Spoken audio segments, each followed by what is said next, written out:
Hey, what is up, everybody? Jeremy here, and guys, I'm very excited for the guest we have with us today. I've had the pleasure of actually having him on the show. This would be the third time, and I'm very interested, especially given the economy, to look a little bit more at the world of water filtration and the asset class around it. So, Riggs Eckelberry of Origin Clear, thank you so much for hanging out with me today, man. Jeremy, it's such a great pleasure, and it's always stimulating to be in your conversations.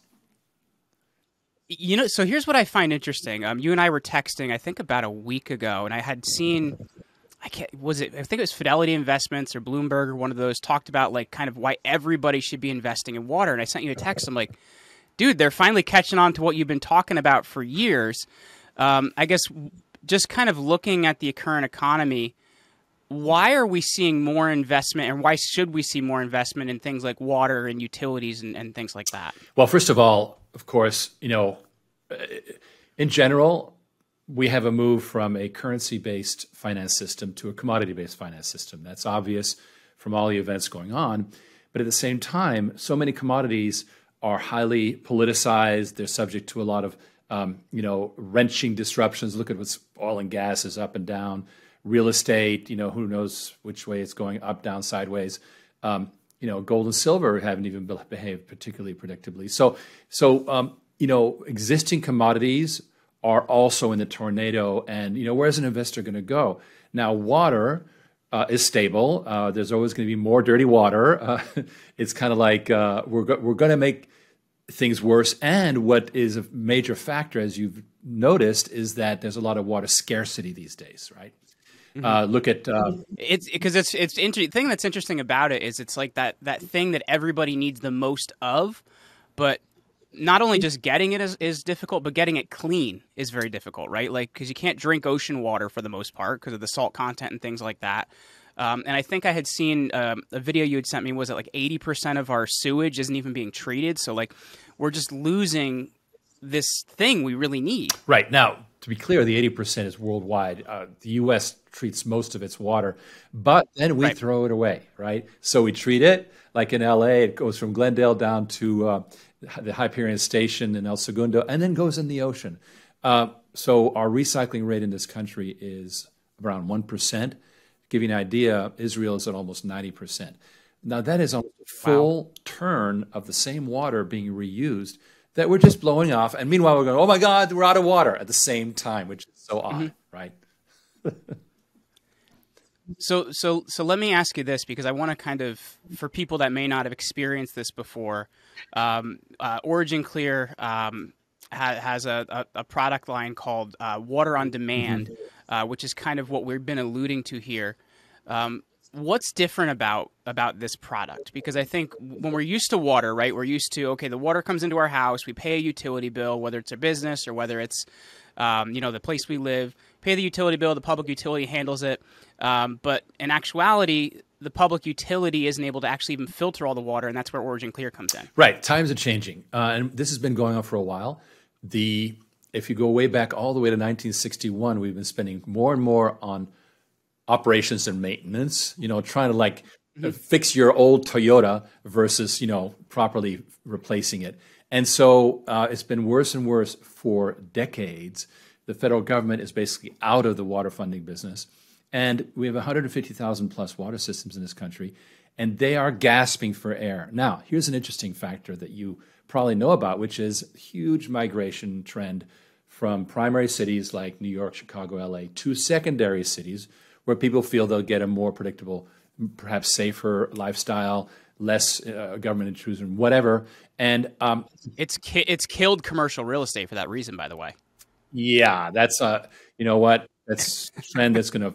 That's a whole other argument, but yes, it's a big migration into places like Florida, Texas, other states that are more rural in a lot of ways, and even Bergen County, New Jersey. I mean, not far from New York, you have some wonderful places that people can go. So, as you well know, now, what that means is, however, all these rural water systems are now being stressed, right? And in addition, for example, here in Florida, where I'm located, there's a tremendous amount of a land rush going on, where Pinellas County, where I'm located, is already the most populated county in Florida, and yet they're piling more in. What does that mean? Developers are looking for water for land that's off the water grid, that they don't have to put in sewage, right? And so all these things mean that there's less and less central service and more decentralization of water treatment and management, right? Now, when you're treating your own water, let's just take a concrete example. I'm a brewery. I start, it takes about 180 liters of beer to make 1 liter of beer. It's very, very water intensive. So I've got all this effluent, and the city starts saying, no, I'm not going to take it, can't take it, et cetera. What do? I didn't think I was in the water industry. I thought I was just getting the city to do it for me, and all of a sudden, I'm stuck with a problem. Now, the smart breweries, well, they do it, right? They have to deal with it. But it's happening so increasingly. Now, here's the good part. Once I start treating my own water, I can reuse that water, right? And so I get more than one turn out of it, whereas the city doesn't. Both the energy and the water grid in this country are one directional, right? They go from the source to the use point and out. Well, that's not. And that's just by the nature of the number of people they have to service, right? Like, it's a design issue. Design issue. Yeah. In other words, old school utility design is we push it out to you, and that's it. Two-way system. You look at kind of the whole electric world, right? Like, the reason Edison was successful versus Tesla, because maybe Tesla's energy was a little bit better, but Edison's you could charge easier for it. So it worked better. It always comes down to really raw simplicity, and our energy grid and our water grid have been set up with a great deal of simplicity, but we need a lot more sophistication now. It's not going to come from the central water system. Why? Where's the billions? We had a $1.2 trillion infrastructure bill that was passed. Out of that, water in the entire United States got $55 billion, which is that's less than 1 year's catch up for the water industry. So the government is just not paying attention to water, and yet it's a major crying problem. The Lake Powell is draining out to nothing. Hoover Dam, you've seen all the stories. So there's just tremendous water scarcity, and at the same time, a tremendous amount of lack of change. So lack of funding for central systems, also where you're going to locate them. There's populations, NIMBYs who are going to say, not in my backyard. All that stuff says we're not going to see giant multi-billion-dollar centralized systems being built anymore. What's the solution? Build them at the place where you're using it, and therefore you can reuse it and have control over your fate. Increasingly, people are understanding they need to control their own fate, and that goes for water, energy, you name it, food. There's just a tremendous sense that, rightly or wrongly, that there's a security problem, right? So that extends to what? Now, here's the issue, and this is what we ran into because we've been promoting decentralized water since 2016. And we've been building a wonderful product line called modular water systems, which are these water systems in a box, deploy them to a location, no expertise needed, all good, right? But we arrived at 2020, and like most people who hit COVID, we had a day of reckoning, like, oh my God, what's going on here, right? And we saw a huge amount of backlogged business, and not a lot of deals were trickling through. Well, how do we speed it up? And it took us a lot of work to figure out, it's the money, stupid. If we helped finance these and say, oh, Jeremy, you're running an off-the-grid location, like we built one in Pennsylvania, a car dealership that went off the grid, sewage grid, and they saved a lot of money by buying cheap land. Well, now you need that system. Well, don't worry. Sign here, and you'll be on the meter just as if you were being served by the city. And that's water on demand. So so I want to kind of set this up too for kind of the current economy we're living in as well. So we just had our second down quarter of of economic growth in a row, which apparently in the new world we live in means not a recession. But anyway, so we're seeing that the economy is changing drastically. I think the inflation was at like 9.1% last month. So we're seeing big changes in how people spend money. The producer index is up, the consumer price index is up. And, when you're looking at it, the place to spend money now is in things that people have to use, right? Like things people must use. And that's why I think it's the right time to look at water and other investments now. And I guess when people are considering, what they should be looking at now, how are we seeing kind of where investors are spending their money now based on how the economy is changing? Right. This is a very good point. Classically, water investments have been either in municipal bonds, which have a tax benefit, but they don't earn a lot, 4 or 5%, and they've been very conservative. Sure. Or buy stock in Veolia, American Water Works, one of the big utility water stocks, which are a good investment, but again, slow growth, right?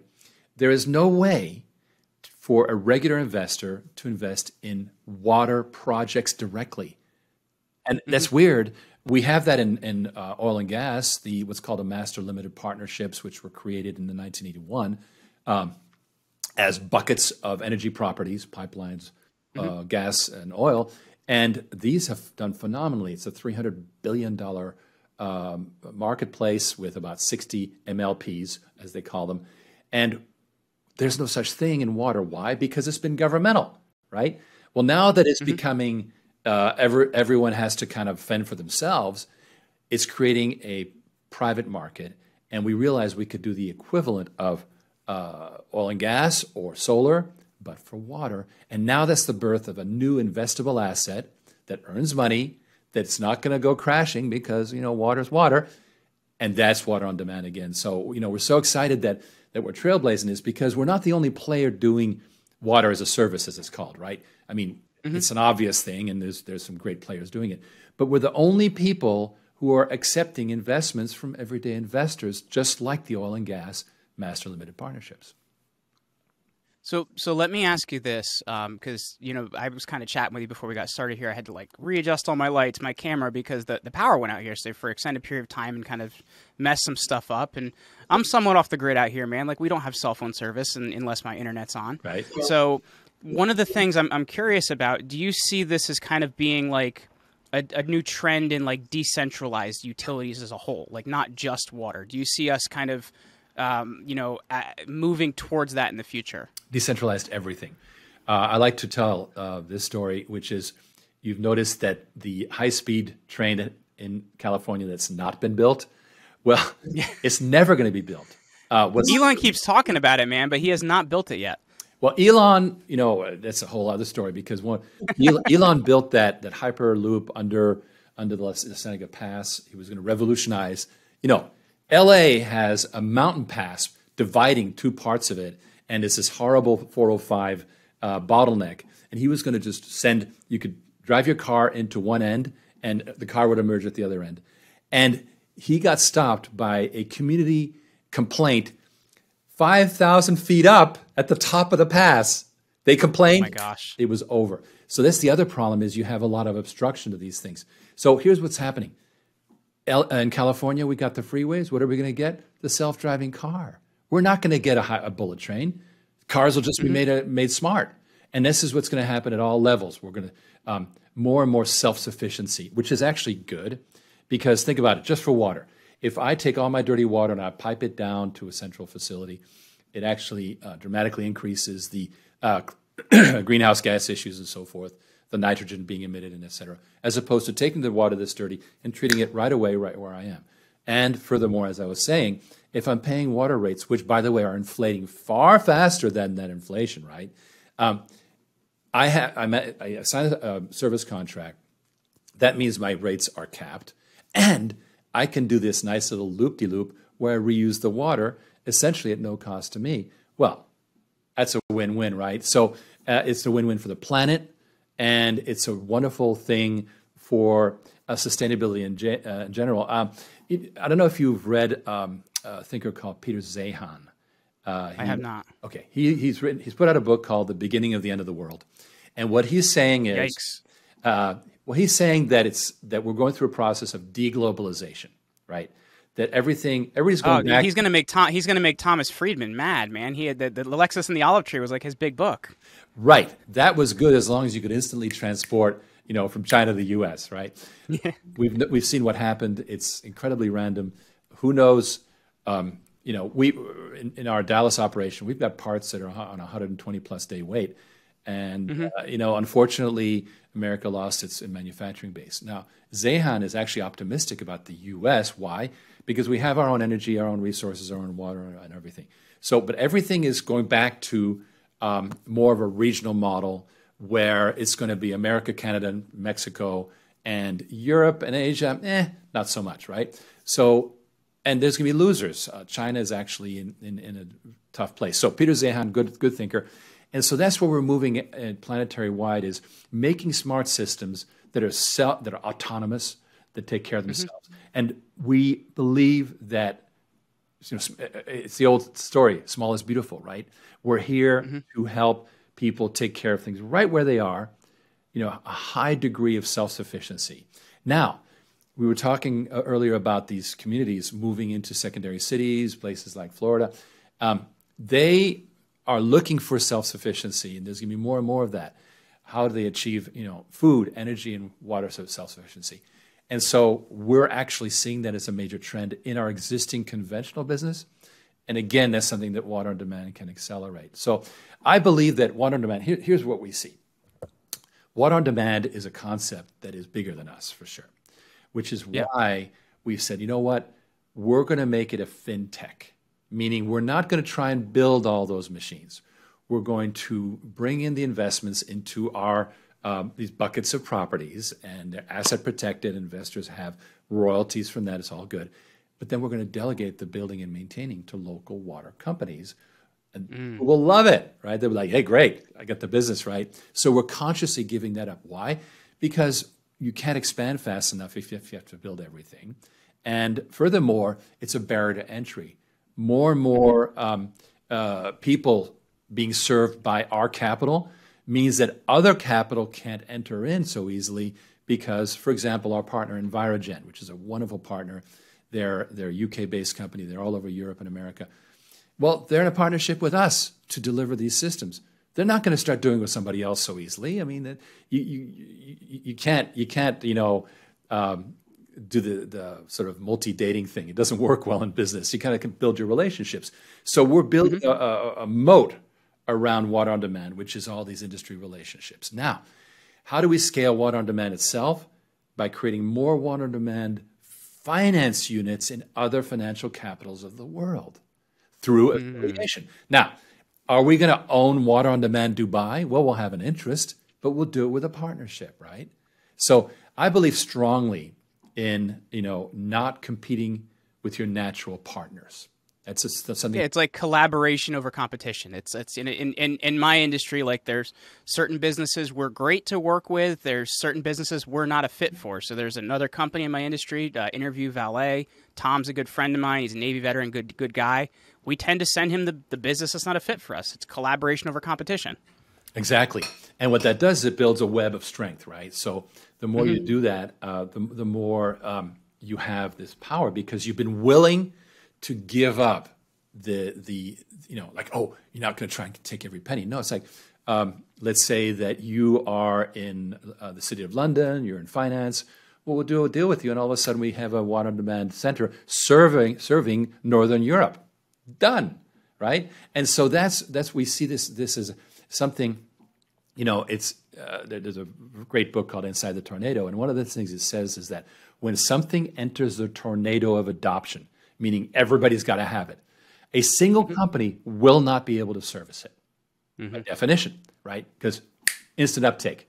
Well, in that case, what it means is you've got to be willing to give up huge amounts of real estate, shall we say, right, in order to remain on top. And players like Oracle over the years, Microsoft, they've all shown how to do it well by letting other people have pieces of the pie. And I think that this applies to what we're doing. So we're super excited. Origin Clear has been a 14-year public company. We've been trying to figure things out. And moving beyond water demand, we figured out, hey, wait a minute. We're not so much trying to build some kind of conglomerate, which is the conventional way of thinking. Water companies like to just pile things on it. And when you look at a water company, what the hell do they do? Well, they do everything. No, that's not the way. What we're turning into is more of an idea lab where we launch consecutive hot properties. And we have 5. Water demand is just the first. And so now we're turning into the Clean Water Innovation Hub, which is also super exciting. Well, I have like a whole page of notes here, man. I have like at least 3 books I have to read now. So thanks for that. But you mentioned Peter Zeihan and kind of the opposite of Thomas Friedman. Thomas Friedman's Lexis Knowledge Tree was like the book like I was forced to read in high school, and it was interesting. Right. But like in kind of globalization and the theory of the golden arches and 2 countries that have McDonald's are not going to fight each other. Whoops, I guess now they have. So we're looking at it, and I think there's a couple different things to look at. We look at the pandemic and what happened and how there was a disruption in commerce, right? That was huge. Like we couldn't get certain things. We look at right now, if you're trying to get a used car, microchip shortage is a huge problem. You look at last year when I think it's the city of Las Vegas buys their power from the state of California. So if they have a disruption there, they have a problem. So I think the thing that's interesting is moving to more of like a localized level, like we're talking about here with water on demand for utilities. I think in a lot of ways it makes us more resilient. Is that correct? Oh, absolutely. The original theory of the internet was it was built for atomic war. DARPA, the Defense Advanced Research Program, basically developed this idea of like, if a bomb falls on New York or whatever, that's okay because there's disconnected centers. Well, the internet turned into, frankly, if a bomb fell in New York, then much more than the internet would fall apart. But the point is that it was built for survivability, and that's very smart. Now, this is why mainframes turned into PCs. It's classic. Why? My PC isn't working to its maximum at all, right? But it's got the most important mission of all, which is it's available for me. It serves me.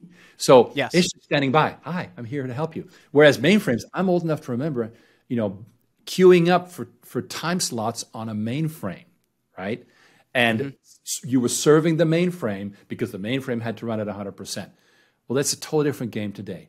And so you flip it around, you go, it's about, who's trying to use the service or product. And at that point, you start realizing, wait a minute, I have to have instant availability, and there's tremendous gains, as you say, in security. Here's another major issue. We've been warned by the WEF that we're going to have cyber attacks in the fall, right? As ever be. Hold on. You have to. Okay, you got it. It's a cyber pandemic. Thanks, Klaus. I appreciate it. It's very bad. Worse than the COVID. Anyway. He reminds me of Goldmember from the Austin Powers movies, but anyway. Well, so true. But, if you go back, Sergeant Schultz from... yeah. From was it F Troop, or which show was that? Yeah. Hogan's Heroes. Hogan's Heroes, yes. Oh, my God. And I don't know if he realizes how much of a cartoon he is, but nonetheless, we've been told this cyber attack's coming. That's potentially going to affect water, right? Yeah. There's been attacks on water systems. They've been foiled, so there's actually been good track record there. But you don't ever defend perfectly, right? Israel's Iron Dome does not stop all missiles. Well, you look at. Do you remember the pipeline issue we had down the East Coast, where nobody could get like gasoline for like a week? Like that's a huge problem. Precisely. So you have either pollution of the water or breaking the water supplies, all because of cyber issues. Again, if you have local self-sufficiency, then you're by definition more sustainable. You're safer. What we're telling people is, look, there's 3 parts to your water process. One is the incoming water. Number 2 is treating the dirty water. Number 3 is reusing that water for more turns. Well, the incoming water, generally you take it from the city because it's available. But more and more people are going, well, wait a minute. I need to make sure I can get it, so maybe I'll have a well, even perhaps as a backup, right? Because I just need to make sure. So there's that. The middle part, which is the wastewater treatment, which people forget has to happen. I can't tell you how many people say, Riggs, the water must be free. I'm like, yeah, but it should be clean, right? I mean, that costs something, right? So you can have all the water you want, but I assume you want it to be free of toxins. Just saying. So I drank some water when I was in Peru a couple years ago, and it took me 2 years to get the creatures out of my system. So water should be clean. And American water generally it's not going to kill you right away. In other words, you can drink tap water, but over time it's bad. But putting those minor issues aside, the fact is that water treatment is critical. And whereas in the U.S. we treat most of it, places like Bangladesh don't treat any of it. Even as close as Mexico, there's terrible practices. Why? Because of lack of enforcement. And so worldwide, we have a big water treatment problem. And finally, reuse. You know, Israel, as I said, is almost 90% recycling. The next one down is Spain with 20%. So most of the world is not recycling water. The U.S. is at 1%. So we're talking about a tremendous amount of wastage going on. And I thought it was our most precious commodity. Hello, right? Yeah. The problem with water is it's too cheap. So, water, I can let my shower run. Who cares, right? Because whatever. Well, that stuff adds up. Now, we don't work in the single-family space. Why? Because that's a mass market. We work with housing communities, with businesses, with agriculture. All those users.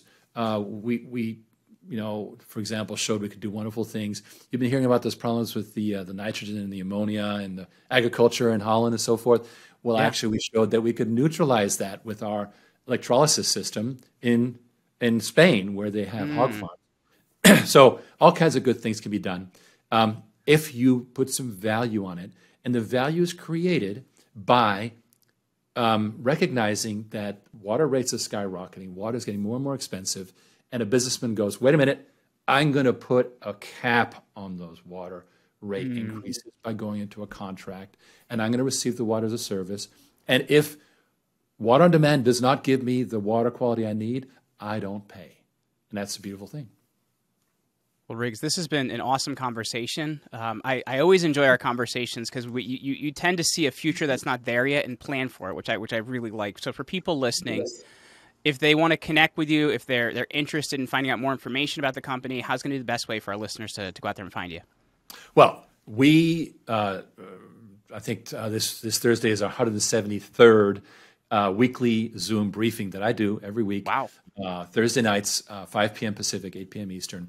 And just put in your browser oc.gold/CEO, or just go to originclear.com and it'll pop up an invitation. Join me on that briefing. If you don't have the time, we'll send you a replay.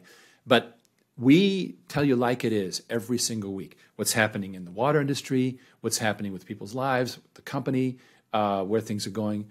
It's generally fascinating. And we really think that's a great way to get to know the company. If you want to invest, there's a little green button on originclear.com. And I can tell you this is sort of a scoop, that we are planning an unaccredited offering for the fall where anybody can invest. Because if there's one thing I hate, is that only the 1% can invest in promising new startups. And we're changing that. Very cool. Well, Riggs Eckelberry from Origin Clear, thank you so much for hanging out with me today, man. Jeremy, it's a great pleasure. Thank you.